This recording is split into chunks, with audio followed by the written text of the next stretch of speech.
I just don't know where we're failing, what the answers are, and anything that we can do to change an institution that seems to be locked into doing the same things over and over and over, and the result comes out wrong every year.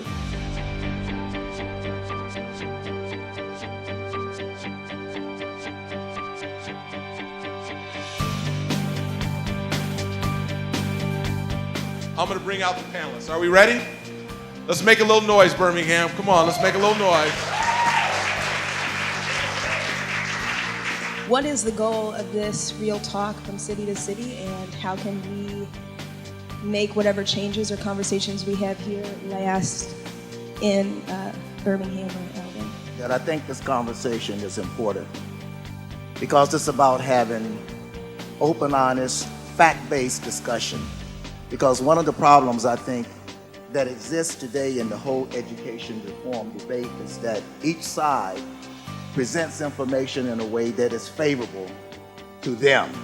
I think the conversations around education reform lately have become incredibly polarized and very divisive. They don't think that poverty matters. They're anti-teacher, they're anti-union. They believe that charter schools are the answer. They want to privatize public education.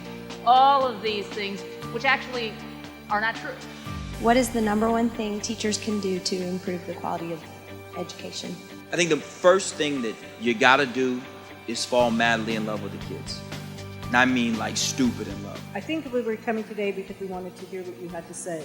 But when we walked and when we approached school, the sea of red said, uh-oh, there's a problem here.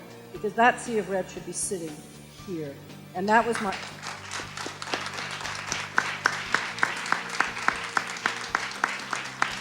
question had to do with how we can make sure that all the teachers wearing the red t-shirts care as much about the children as they do about protecting their rights, maybe sometime in the future if they need it. I personally sent a letter to each union president in every city we go to invite them, because I think they need to be a part of the conversation.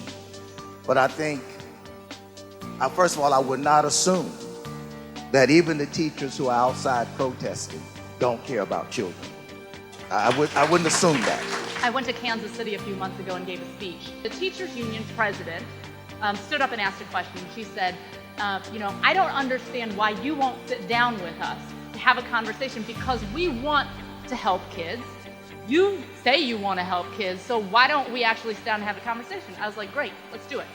Send the lady an email, don't get a response.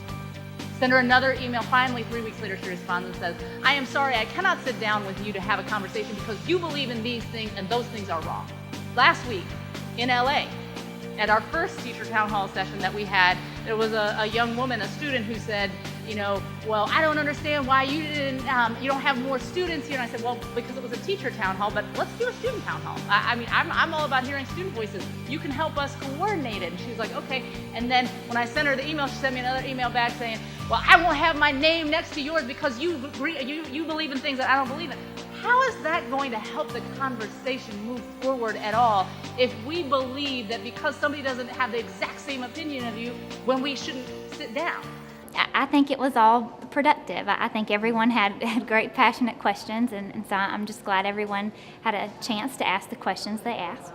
After going to the town hall, I think that there change is coming in Alabama. I feel that it's coming. I feel that it's near. As a teacher and a kid and a person who came from a low-income environment, I didn't necessarily go to all of the best schools, and I would say it was because of phenomenal teachers that I am the woman I am and that I'm in the place that I'm in. Mr. Parker, very, very great and honest, straightforward opinions that I think a lot of people on both sides of the union fence need to hear.